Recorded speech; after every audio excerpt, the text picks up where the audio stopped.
Tiens, qu'est-ce qu'elle devient, Mélie Poulain, là? Ouais, c'est quoi son destin, finalement, là? Audrey Tautou, ouais, voilà, c'est ça, ouais. Non, c'est pas vrai. Et le petit chanteur à la sauvette et sa croix de bois, là, Monnier, voilà. Mais non, je suis mort. Allez, je peux le faire pour tous les personnages, mais enfin, c'est déjà un peu lourd comme ça. Oui, surtout que quelque chose a changé, là, j'ai l'impression. Le jaune, Mathieu, qu'est-ce que t'en fais du jaune? Bah, le jaune était dégueulasse, Mathieu. À l'écran, c'était ignoble. On va pas se mentir. Du coup, hop là. Eh oui, c'est mieux là, non? On est d'accord? J'aurais dû rester depuis le début sur ma couleur. Sans plus attendre, vous connaissez le format, on part aujourd'hui sur les traces de quelques acteurs, actrices dont on n'entend plus trop parler. Aujourd'hui, spécial France. Aujourd'hui, je suis franco-français. Je ne suis pas du tout français. Et vous allez voir, les amis, il y a quelques surprises. C'est parti.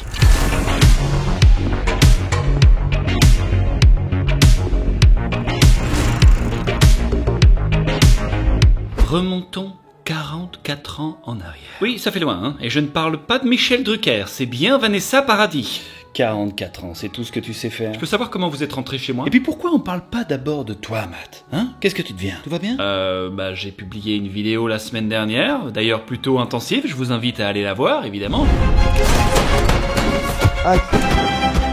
Je suis plutôt actif, tu sais. T'as pas honte de remonter si peu loin dans le temps, alors qu'avec MyHeritage, on est remonté jusqu'à 300 ans en arrière dans ta famille, Matt? C'est pas un concours, tu sais. Jusqu'à ton arrière-grand-mère, Matt. Bah, dis-nous en plus maintenant que t'es là. T'as remarqué qu'une fois sur deux, elle s'appelle Jeanne d'ailleurs? Ah bon? Marie-Jeanne, Jeanne, Jeanne-Marie. On adore jongler avec les Jeannes et les Maries chez vous, hein. Non mais je préfère que tu laisses tranquille mon arbre généalogique, d'accord? Jamais, car je suis justement là pour rappeler aux gens à quel point c'est trop cool de retrouver les traces de ses ancêtres. Avec ses 90 millions d'utilisateurs et ses 33 milliards de registres historiques, MyHeritage est la plateforme numéro 1 pour découvrir l'histoire de sa famille. En rentrant quelques informations que vous avez sous la main, MyHeritage vous aidera à construire votre arbre généalogique et surtout à retrouver de la famille dont vous n'aviez peut-être jamais entendu parler. T'es pas tombé sur un ancêtre cambrioleur de ton côté, toi, peut-être? La porte était ouverte, tu es entré. C'est valable comme explication chez les flics, ça? Au cours de vos recherches, vous trouverez peut-être d'anciennes photos de famille et vous pourrez alors pleinement profiter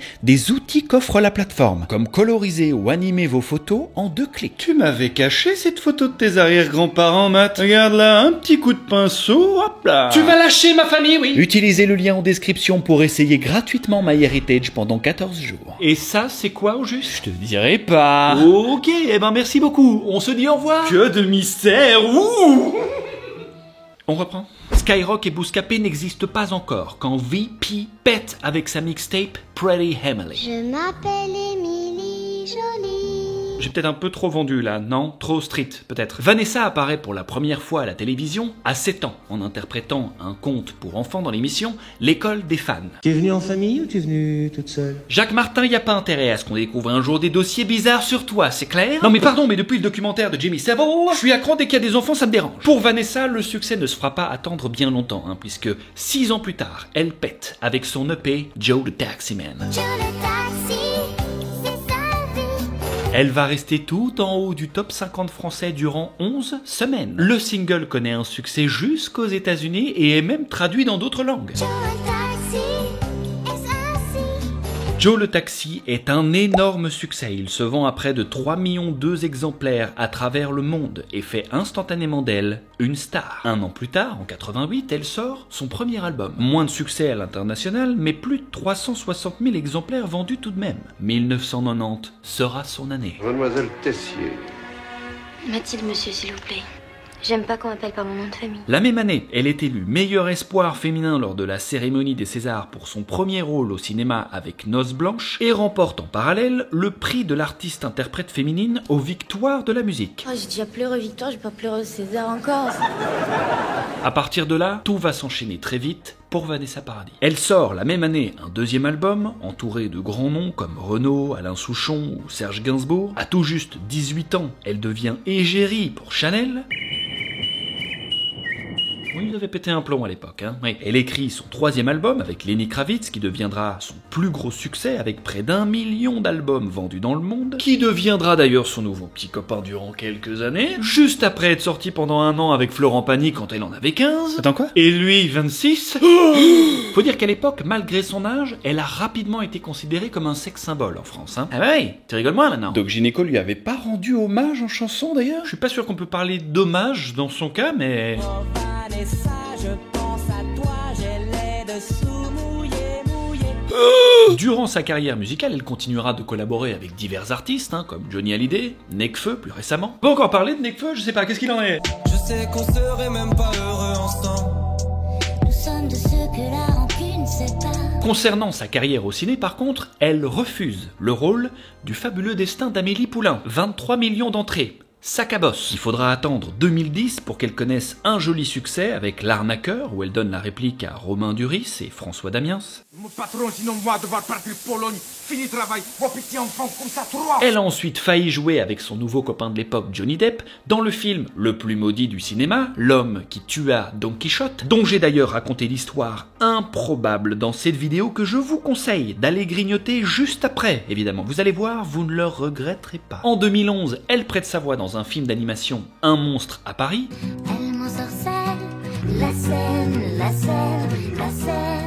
Elle jouera ensuite dans une vingtaine de films au cinéma, avec plus ou moins de succès, dont un film américain d'ailleurs, Apprenti gigolo. Et en février dernier, on a d'ailleurs pu la voir dans le film Dis-moi que tu m'aimes, aux côtés d'Omar Sy. Elles sont loin les récompenses, on dirait, Décorée officière de l'Ordre des Arts et des Lettres en 2007, chevalière de la Légion d'honneur en 2015. Oui, ben commandant des armées françaises aussi, tant qu'il y est, Joue le lance-missile, il va pas partout. Mais alors que je pensais terminer sur une invitation d'honneur en 2024 dans un festival lyonnais, v'là-t-il pas qu'elle débarque avec un nouveau single sorti de nulle part. Juste retour des choses, je t'envoie sur les roses. Et ben alors, Vanessa, qu'est-ce que ça veut dire? Non mais je comprends, écoute, si je peux rendre service, Vanessa, VP, tu peux compter sur moi. Et c'est pas tout, madame annonce une tournée des Zéniths en 2026. Non mais vraiment, c'est un hasard, je vous le demande, quelle cachetière. Ce soir tu vas prendre. Tu vas prendre. Ça y est, vous remettez. D'ailleurs, avant de péter sur internet, vous avez peut-être vu Max ailleurs dans une pub qui vous rappellera quelque chose. Wesh, en plus regarde-moi ça, toutes ces femmes. Oh là là. À cette époque-là, comme beaucoup de comédiens, humoristes débutants, c'est un peu la galère pour trouver du boulot. Fais-moi rire.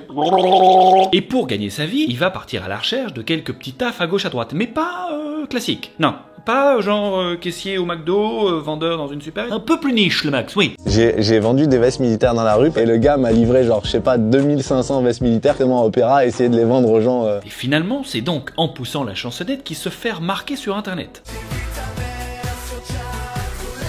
Mais c'est un succès tel qu'il va pas juste nous sortir une ou deux chansons, non, il va nous pondre 2 albums, le Max. Cette hype va lui permettre de décrocher ce qui deviendra probablement la carrière télévisuelle la plus courte au Grand Journal, puisqu'il va y rester 2 semaines après avoir vécu un coup dur, face à Vanessa Paradis justement. Vous allez voir, les stars s'entremêlent, c'est fou. Et frère, pas un rire. 3 minutes, c'est long, Vanessa Paradis, elle reprend la parole. Je voulais juste vous dire à quel point c'est courageux pour ce jeune chanteur d'être venu faire une chanson. Et là, je me suis dit, waouh, le beat total. Il aura passé plus de temps à vendre ses vestes militaires finalement. Heureusement pour lui, il profite de sa popularité sur internet pour jouer son propre spectacle à guichet fermé. Il se fait également connaître sur Énergie 12 avec sa propre émission de prank. Ça fait tant qu'on est là. Non mais j'ai pas envie qu'on continue à perdre du temps tous les deux. D'accord. Et au cinéma, il commence réellement sa carrière aux alentours de 2009, avec un petit rôle dans le film La folle histoire d'amour de Simon Eskenazi. Il participe au 3e volet de La vérité si je mens, avant de décrocher son premier rôle, aux côtés d'Alain Chabat, s'il vous plaît, c'est pas rien, dans le film Les Gamins, qu'il coécrit d'ailleurs. Je vais vous aider. Pendant quelques années, il poursuit donc sa carrière dans des films tantôt oubliables, disons-le, tantôt appréciés par la critique. En 2018, il crée sa propre série, Mike, qui durera une saison sur OCS, dans lequel il tient le rôle principal durant 12 épisodes. Mais Max, il a envie de remonter sur les planches. Voilà, le one-man show, ça lui manque. Il se lance dans l'écriture, il prépare sa tournée, Covid-19. Ah, arrêt total. Pour tout le monde. Une fois que le monde se remet à tourner normalement, il revient au cinéma, dans Neuilly-Poissy et Les Cadeaux, 2 films qui n'ont malheureusement pas fait beaucoup de bruit. Dernièrement, il a enfin pu remonter sur scène pour y jouer son dernier spectacle. Venu au spectacle de Max Boublil. Et dû assumer la publication du nouveau bouquin de sa mère, pourtant connu pour ses bouquins pour enfants, mais qui vient de sortir là, un bouquin autobiographique un peu olé olé quoi. Donc je regarde un peu, elle a changé Loulou de Montmartre, Y a que des scènes hardcore là-dedans, Vanessa Paradis s'en est probablement mordu les doigts, mais aujourd'hui, Amélie Poulain, c'est elle. Ce film va faire d'Audrey Tautou une star internationale. Pourtant, au départ, elle n'était pas du tout destinée à ça, hein. Non, elle voulait être... Primatologue. Oui, moi c'est les singes qui m'intéressent, voilà, ou les humains comme vous, hein, c'est aussi divertissant. Mais finalement, après une formation au cours Florent, on l'aperçoit d'abord dans des séries télé populaires comme Les Cordiers Juges et Flics ou Julie Lescaut. Quand j'étais petit, mes parents adoraient ce genre d'émission. Hein. Moi, j'ai tout vu. Les Cordiers, Julie Lescaut, Navarro, Colombo, j'ai tout vu. Ça va aller très vite pour elle, puisque dès son premier film, elle crève l'écran dans Vénus Beauté. Il est morte l'année dernière. Il va entretenir la peau de sa femme le plus longtemps possible. C'est simple, elle obtient le César du meilleur espoir féminin en 2000. Merci aux gens qui m'ont aidé et soutenu à mes débuts. Merci à mon agent, Shafika. Et puis je le dédie à mes parents, à mon ange gardien. Avec plaisir, enfin, Audrey. C'est moi son ange. Mais c'est un an plus tard. Ça va, en termes de durée, en termes de carrière, ça se passe plutôt bien. Dans le fabuleux destin d'Amélie Poulain et ses 23 millions d'entrées, qu'elle devient instantanément la nouvelle icône française. Savez-vous quel est le point commun entre tous ces personnages? C'est Amélie. C'est d'ailleurs le plus gros succès à l'international pour un film français avant de se faire doubler par Intouchable en 2011. Je comprends pas, Omar Sy est partout dans cette vidéo en fait. Le film est classé 27e au classement New York Times des 1000 meilleurs films jamais réalisés, nommé aux Césars, aux Oscars, aux BAFTA, bref, les récompenses pleuvent. Ce qui doit pleuvoir aussi à ce moment-là, ce sont les larmes d'Emily Watson, qui a dû tourner de l'œil en voyant le carton du film. En effet, elle devait jouer le rôle d'Amélie, mais à cause de son emploi du temps chargé et son français imparfait, l'actrice britannique avait fini par renoncer. Vous connaissez la chanson, c'était pareil pour Omar d'ailleurs, qui dit succès international, dit Hollywood baby girl. C'est comme ça qu'elle rejoint en 2006 le casting de Da Vinci Code, aux côtés de Tom Hanks, s'il vous plaît. Tom Hanks, Audrey Tautou. Audrey Tautou. On frôle l'insulte par contre, attention. With Audrey Tautou. Non, s'il te plaît, Tautou. Tautou. Non, Tautou, merde, c'est pas compliqué. D'ailleurs, il paraît qu'elle était tellement intimidée par Tom Hanks qu'il était obligé de faire des petites blagues entre les prises, hein, histoire de relax. Ne le dis pas, mais je viens de lâcher Hiroshima sur le plateau. Mais c'est pas drôle ça, Tom. Non, je lâchais une brute. Ah, it's a brute, c'est ça. Préférant tout de même jouer en France, on la retrouve 3 ans plus tard dans Coco avant Chanel. Elle enchaînera ensuite les rôles au cinéma jusqu'en 2019 avant de complètement se retirer des plateaux, expliquant qu'elle a du mal à gérer sa célébrité et le regard des gens. Elle se consacre alors à des projets différents, comme le doublage d'un film d'animation, ou plus personnels, comme sa passion pour la photographie. Elle lance d'ailleurs sa propre exposition en 2017, avec des autoportraits, des lettres de fans, mais pas que, puisqu'elle avait pris cette habitude très particulière de photographier ses intervieweurs, histoire apparemment de garder une trace de leur rencontre médiatique. Audrey Tautou, bonsoir. Déjà, félicitations pour ce nouveau film.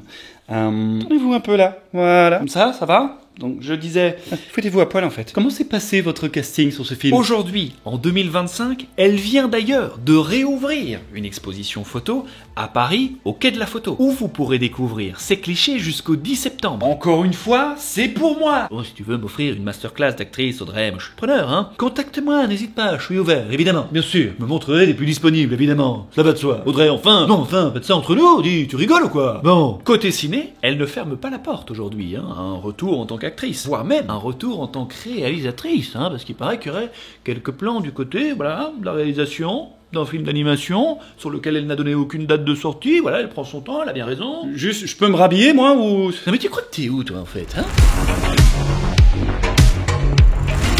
Sami Nasseri, probablement l'un des acteurs aussi connus pour ses rôles au cinéma que pour ses cassolettes. Oh, le voleur. Tac, tac.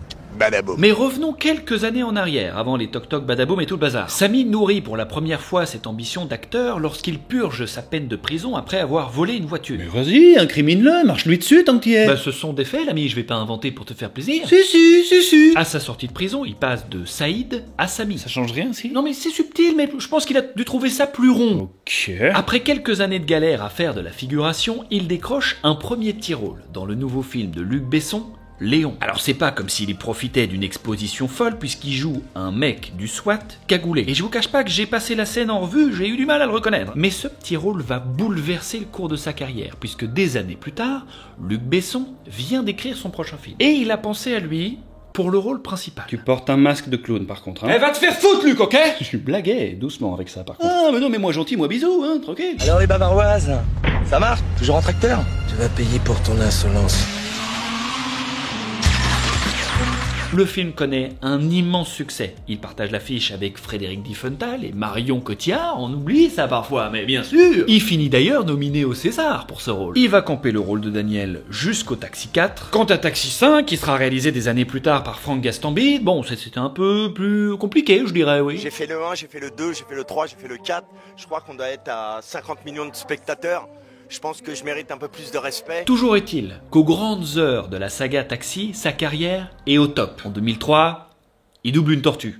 Voilà. Bah quoi, attendez, c'est Nemo, hein, c'est un Pixar, c'est pas rien. Vas-y, Squeeze, chope la vague. Il a l'occasion de s'illustrer dans d'autres films aussi, hein, notamment dans Need Gap, La Mentale, Indigène, récompensé d'ailleurs pour le prix d'interprétation masculine collective à Cannes. Mais malheureusement, sa vie en dehors des plateaux est très compliquée, et ça va considérablement impacter sa carrière au cinéma. Il enchaîne des apparitions anecdotiques, certaines d'entre elles sont d'ailleurs coupées, comme dans le film Alibi.com de Philippe Lachaud, où il reprenait pourtant son personnage phare de Taxi. Ouais, mon Philippe, t'es dispo ce week-end pour boire un café, là?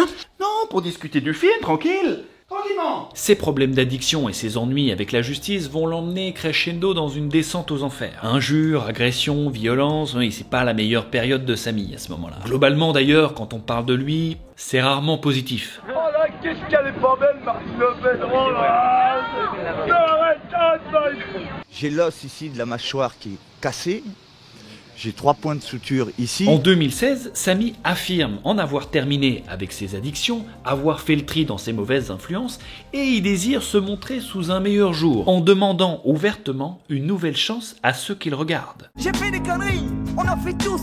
Parfois ça éclabousse, ça mousse et certains floussent, d'autres on la frousse. Alors je sais pas si c'est Max Boublil qui l'a challengé dans un prank, hein, mais à ce moment-là, c'est pas un bon move. Oh brother. Mais malgré les taclos de partout qui pleuvent, je peux vous le dire, il lâche pas l'affaire, et ça c'est beau. Il collabore dans plusieurs projets différents, jusqu'à incarner dernièrement le grand méchant d'un film de super-héros africain avec L'artiste. Vous venez nous voir par rapport au récent détournement de fonds dont nous avons été victimes. Maman. C'est vrai, c'est pas une blague. Après c'est peut-être pas mal, hein, j'ai pas vu le film. Ah ouais, mais tu titilles aussi, hein, il titille le bougre. Appelle-moi Antoine. Allez, on donne du courage à Samy et on passe à la suite, s'il vous plaît. La carrière de Jean-Baptiste, a.k.a. JB, décolle dès l'âge de 13 ans, lorsqu'il décroche le rôle de Pierre dans Les Choristes en 2003.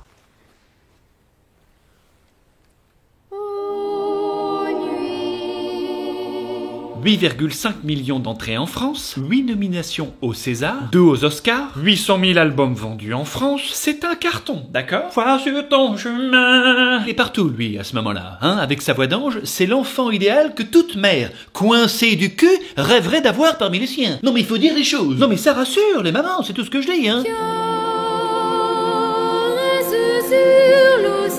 T'as une voix d'ange ou tu joues du violon, voilà, un des deux. Football, baseball, basket, non, ça c'est trop dangereux, je n'aime pas. Non, je n'aime pas. Un peu de piano peut-être, non, le piano, t'aimes pas? Guitare, non, je n'aime pas. Pendant ce temps-là, le daron il s'en bat les couilles, hein, probablement. Peut devenir un champion de flipper, hein, c'est toujours possible. Ou un champion de dart, c'est possible aussi. S'il a des rêves, qu'il y aille, quoi, qu'il aille jusqu'au bout. Voilà ce que je dis aux enfants aujourd'hui. Des choux, une carapace, y a encore une carapace dans le frigo. Probablement le quotidien réel d'une famille en Belgique, c'est possible. Et si vous pensiez qu'il avait joué les petits chanteurs à la Croix de Bois juste pour faire plaisir à ses parents, que nenni, JB adore chanter. Il participera à un album de chansons Disney dans lequel il reprend une chanson d'Hercule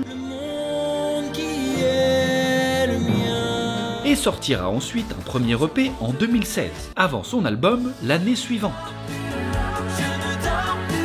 Malheureusement, le succès commercial n'est pas réellement au rendez-vous et depuis 2017, il semblerait qu'il n'y ait pas de nouveau projet musical à l'horizon. Côté cinéma, après quelques rôles dans Le Grand Môle ou Hellphone, il décide de partir aux États-Unis pour perfectionner son anglais et intégrer une prestigieuse école de comédie à New York. Ça, je valide, évidemment. Mais derrière, les projets concrets ont du mal à voir le jour, du coup, en attendant, pourquoi ne pas concrétiser une carrière dans le mannequinat qui semble lui tendre les bras. Il devient ainsi modèle pour Versace et d'autres grands magazines de mode, et en 2011, il prête même son image à une publicité Nintendo dont vous vous souvenez peut-être. Pour gagner à Pokémon, ma technique c'est l'attaque. Elles étaient sympas ces vacances à New York? Il s'essaye ensuite au théâtre, dans la pièce de théâtre Paprika. Il apparaîtra aussi dans le clip de Trio en 2020. Qu'est-ce t'as foutu à New York, JB? Plus récemment, en 2021, vous l'avez peut-être vu dans l'émission Danse avec les stars.